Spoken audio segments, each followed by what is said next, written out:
And that essentially means that Greece, which has been demanding, as have Spain and Italy and Portugal, that they be bailed out by getting more generous credits and so on from the wealthier regions of Europe, have to convince the voters in Germany that this is in their own best interest.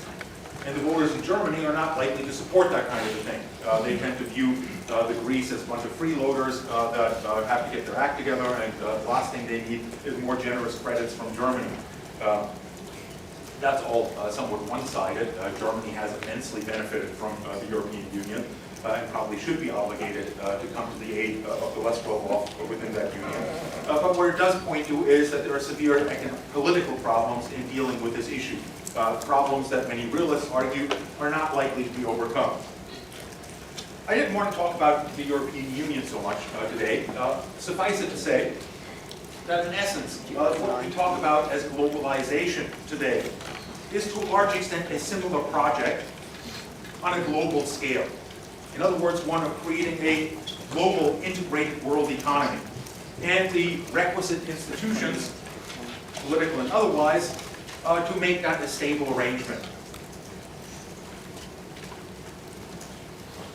It, in this regard, reflects a liberal consensus and a consensus among most economists regarding the desirability of free trade.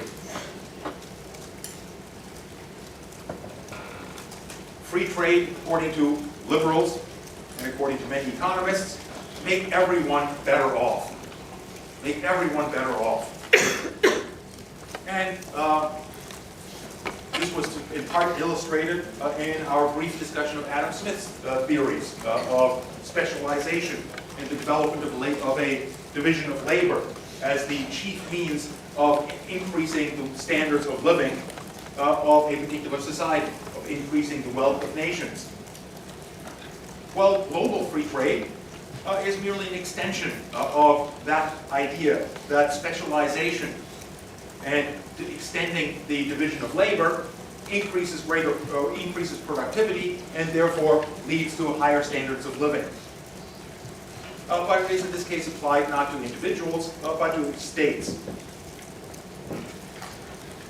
Free trade is a form of cooperation between states. It's a means by which states help each other.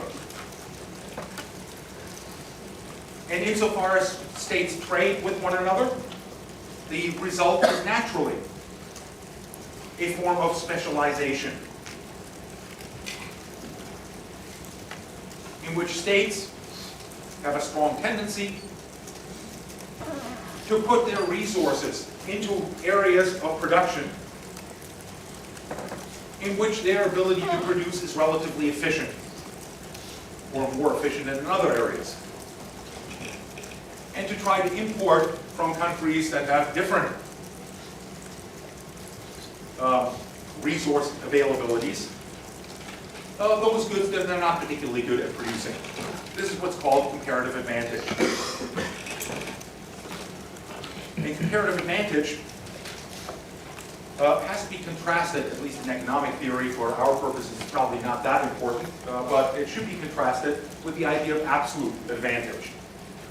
Comparative advantage, the way that economists talk about it, refers to the ability of a country or firm to produce a particular good or service more efficiently than other goods or services that it can produce, and therefore to tend to specialize on those areas.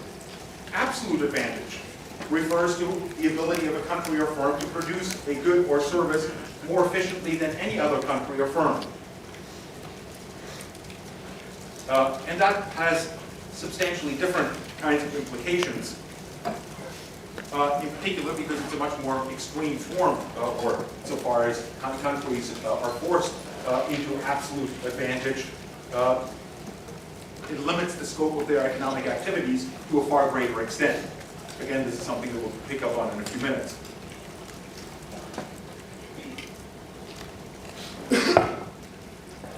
Now, in regard to free trade theory, there are a number of different approaches that have been taken, and I'll mention a couple of them. One of them, more extensively explained in your text, is the Heckscher-Ohlin theory, which focuses on what are called factor endowments.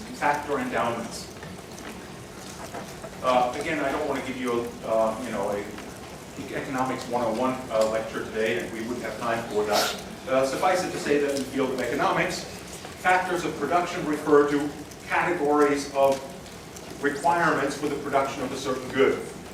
And essentially they boil down to the three dominant factors of production are land, labor, and capital. And more recently, economists have included skills, or what are often referred to as human capital, as a similar kind of a factor of production. Human capital in this regard is a somewhat more complicated category in that it refers to the development of skills, of skilled labor, to differentiate it from unskilled labor. And to draw attention to that, certain countries are, for example, very highly endowed with unskilled labor. There's lots of it available. But they have a shortage in skilled labor, and therefore shortage in capital, in human capital. Others have extensive human capital, extensive skilled labor, but a shortage in unskilled labor.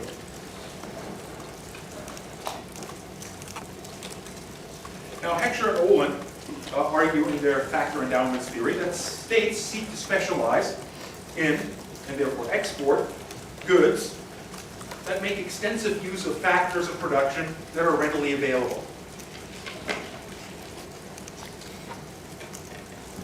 As such, states that are rich in capital, that have lots of money, lots of machinery and so on, will tend to specialize in products requiring a great deal of capital.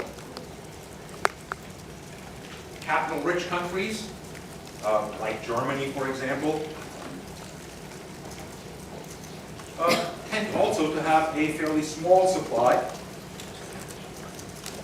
of unskilled labor. And therefore, will tend to specialize in those kinds of products that make extensive use of capital, of machinery, and that don't require a lot of labor, especially not unskilled labor.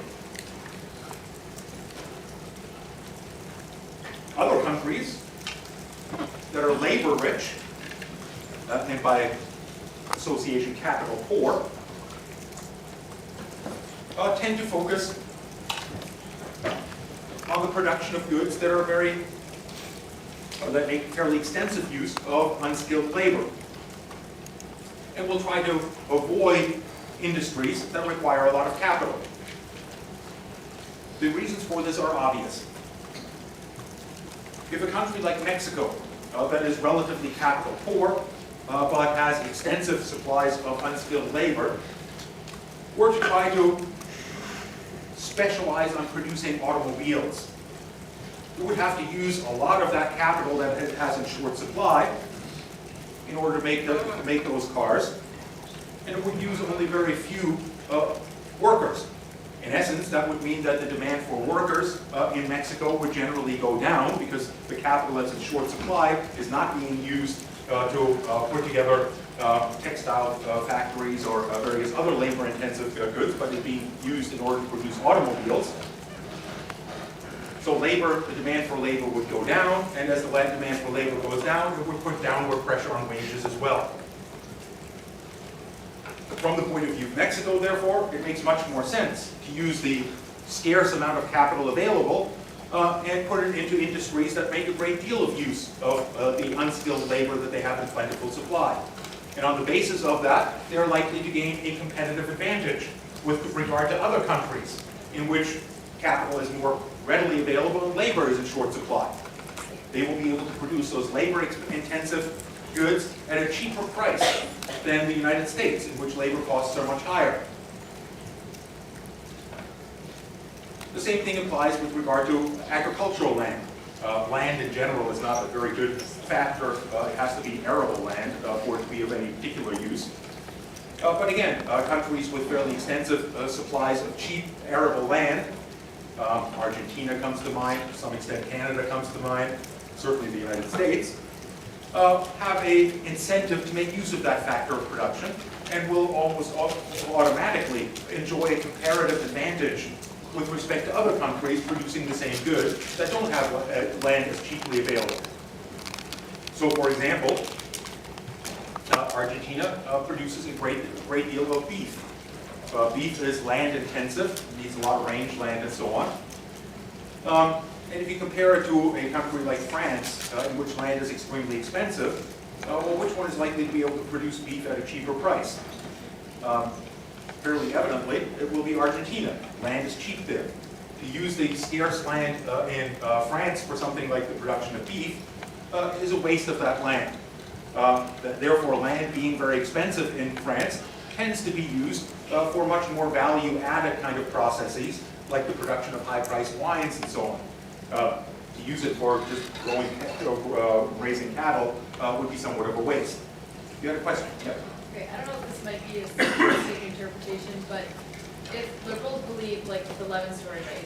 Eventually, if you start off with pretty unskilled labor or whatever, you can progress according to this like linear idea of progress. Right. But at the same time, this whole picture of specialization depends on the fact that there are people who are at a lower branch of the ladder than you. So how does that both like fit? Well, the overall image, and I think I'm glad you brought it up. I was going to make a reference to it, but you're absolutely right that this is not frozen in time, and that the basic idea is that by Mexico, to use that example, by Mexico focusing on producing, or let's use Haiti, because Haiti is much more fitting in this regard. Haiti has very little in the way of arable land, very little in the way of capital, but has a lot of very poor people that have very few skills. So what should it specialize in? The production of very capital-intensive goods like textiles. Indeed, that's, Haiti has become, to a large extent, a sweatshop economy. Big companies like Lululemon and so on. I'm not sure whether Lululemon actually has operations in Haiti, but you get the general picture. They locate their production facilities there and make use of that cheap labor.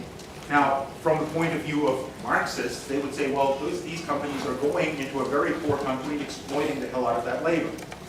Liberals don't see it that way. Liberals argue that they're going there to take advantage of the factors of production that are readily available, and by doing so, increase the demand for labor. And by increasing the demand for labor, eventually they push up the price of labor because labor is in finite supply. The flip side of that is that textile makers in the United States that have to employ workers that earn much more are likely to diminish that employment. In other words, throw those people into unemployment. And therefore, that free trade arrangement between the United States and Haiti will have the effect in the long term of raising wages in Haiti by increasing the demand for labor in Haiti and lowering wages in the United States, and ultimately creating a level playing field in which labor price will no longer be a significant factor influencing trade policies, but capital endowments and various other things probably would be. In other words, the basic idea is that as the economy grows as a whole, it lifts all boats and ultimately equalizes the conditions between different states. Now, that doesn't mean that there aren't winners or losers. Quite clearly, there are, in this case, there would be winners in the case of Haiti and losers in the case of the United States. It's a very idealized view of international trade. And I would suggest that your concerns with regard to a country like Haiti are well-founded.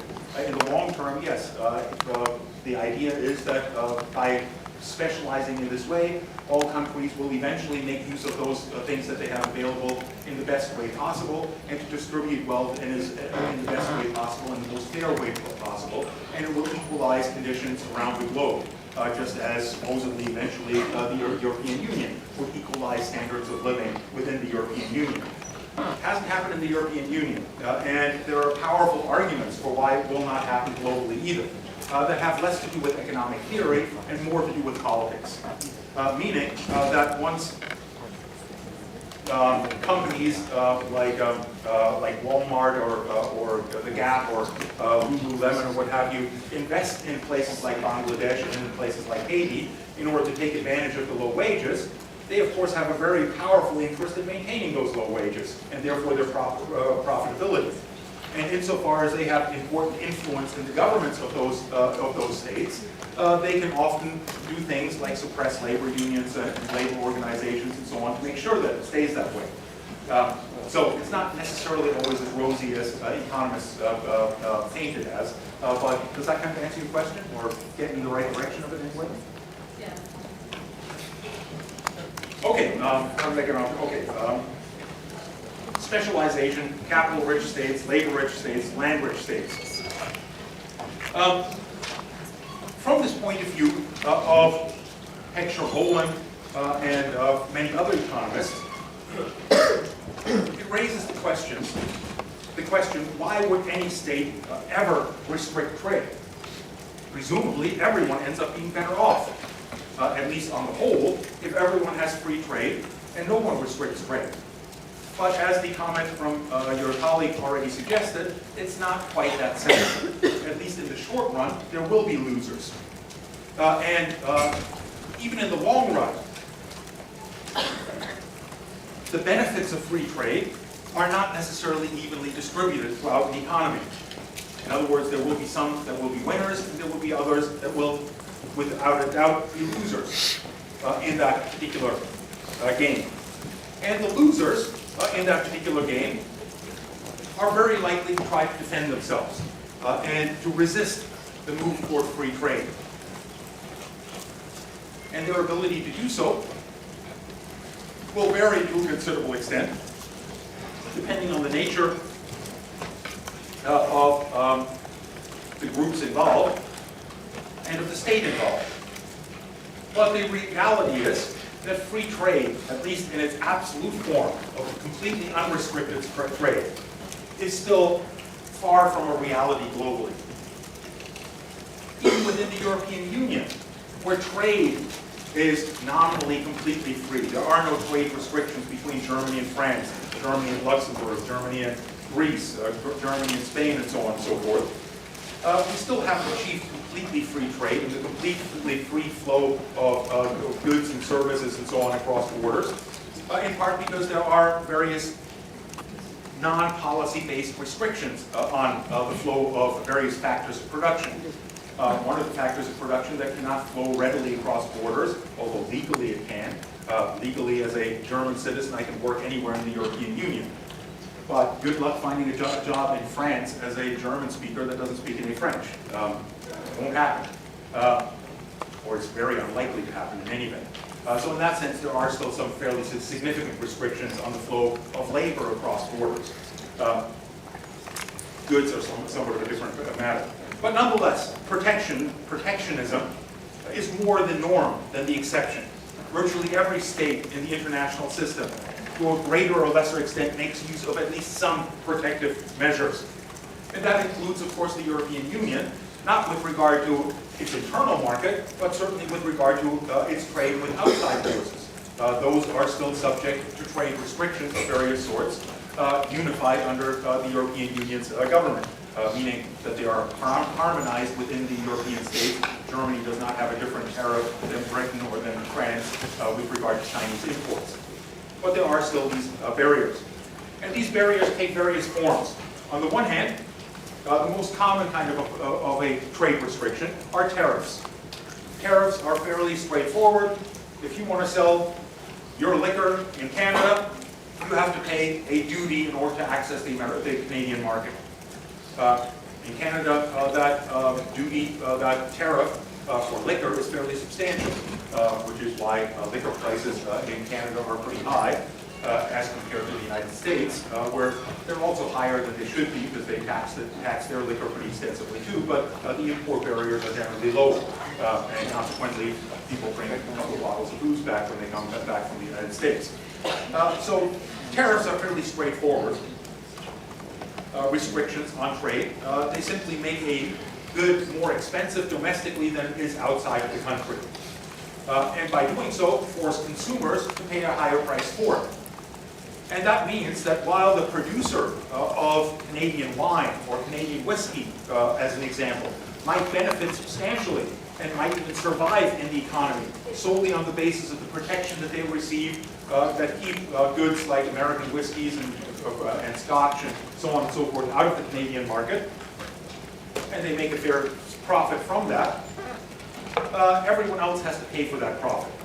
And the basic conclusion that most economists come away with is that if you compare the costs of this protection that are spread across the entire economy, everyone that drinks liquor has to pay part of that cost, and compare them to the benefits that accrue to that small group of liquor producers, the costs almost always vastly outweigh the benefits. But the costs are spread across the society as a whole. And nobody pays that huge of a price in regard to supporting that tariff. Whereas the benefits accrue to a very small group.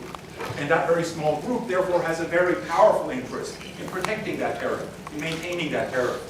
And if they can get themselves organized in a way that the general public cannot get themselves organized in opposing that tariff, then they can maintain it.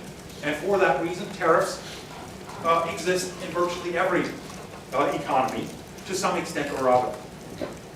A second means of restricting trade, which is fairly common, is the imposition of quotas, of import quotas. They don't actually push the price up of goods being imported, but simply restrict the amount of those goods that can be brought in. By doing so, they don't directly increase the price of those goods, but indirectly do so by diminishing the supply in the domestic market. If there's a certain amount of demand and a limited supply, that demand will push up the price of those goods. And again, in that regard, have a fairly similar effect as tariffs do, even if the government isn't actually collecting money in the form of these tariffs. Lastly, there are a number of what are called non-tariff barriers. Non-tariff barriers. Non-tariff barriers refer to measures taken by states that are not, or at least not officially, intended to restrict trade, but that have that effect anyway. Can anyone think of a non-tariff barrier, or an example of a non-tariff barrier? Yeah. Not letting GMOs be used in foods for EU. That's right. That's one of the most common examples cited very often, is that the European Union has rejected genetically modified food crops as for human consumption, and has done so across the board.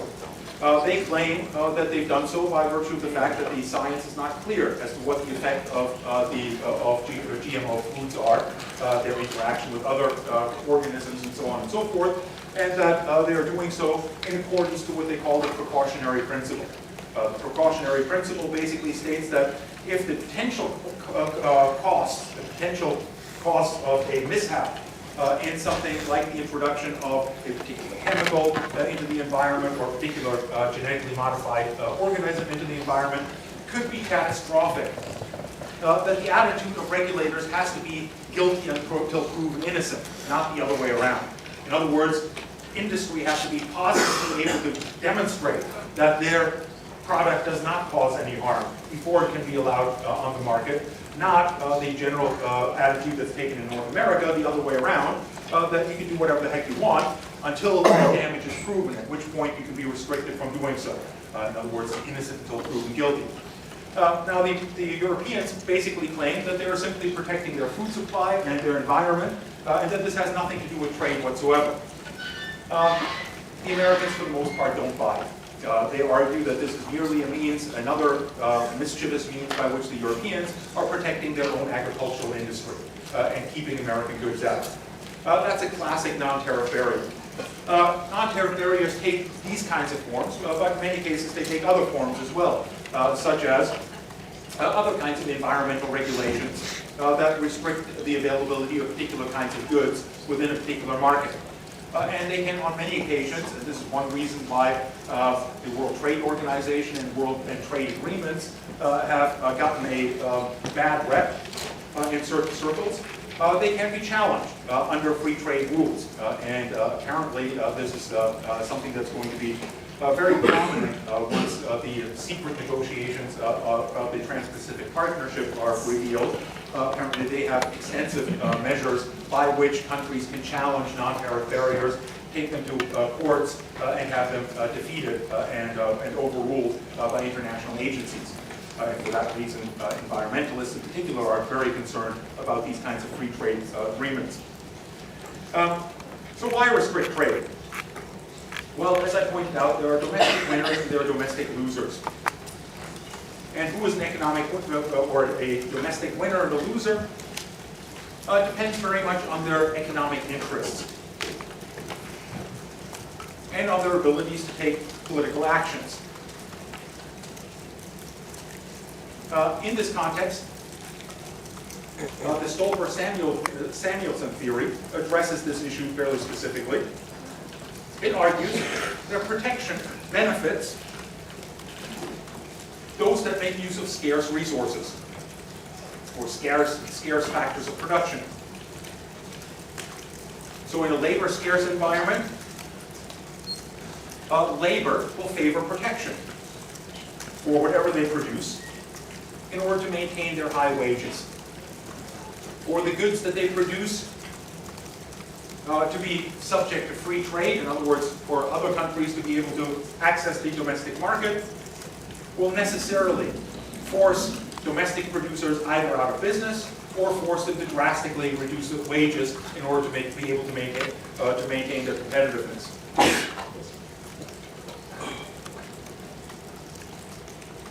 The same thing is, according to this model, true not only with regard to labor, but also to capital. In countries where capital is scarce,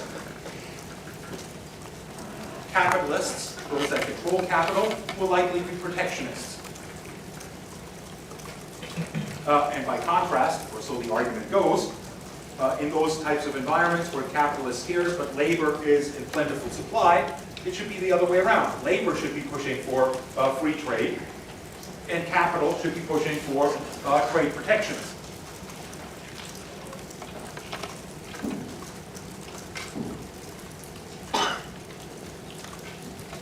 But as I pointed out, one of the problems with this theory, one of the problems with many economic theories, is that they, by necessity, in order to essentially make their theories into mathematical formulas, oversimplify the realities of trade and create these kinds of models that have some predictive value, but that may not be a particularly good reflection of the complex reality that they're meant to reflect. If this is the case, why would protection ever win the political battle? If indeed most people end up paying the costs of restricted trade and only a few benefit from it, it should be fairly easy for governments to impose, or rather to loosen the restrictions on trade and to push through free trade agreements. That's not generally the case. One reason for that, I already pointed out. Those that benefit tend to be small groups. Those that are hurt tend to be rather diffuse and tend to be hurt at a very low rate. The example that's cited in your textbook that's quite instructive in that regard is that the United States protects its sugar market to an enormous extent. Meaning that sugar in the United States market is almost twice, actually slightly more than twice as expensive as it would be if it was if it opened up its market to imports from South America, the Caribbean, and elsewhere around the world. Well, that benefits sugar producers in the United States, but they're a relatively small group. But everyone in the United States that drinks sodas or eats candy bars in one way, shape, or form ends up having to pay for that. So how do they maintain that? Well, one reason is that smaller groups are easier to organize.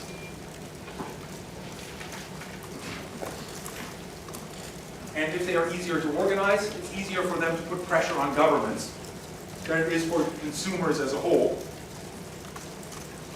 That might be pissed off every time that they buy a can of Coke and pay an extra quarter or an extra 50 cents for that can of Coke. But in the realm of their daily lives, that extra 25 cents is not going to amount to much, or certainly not enough for them to actually hit the streets and to start doing some organizing or protesting.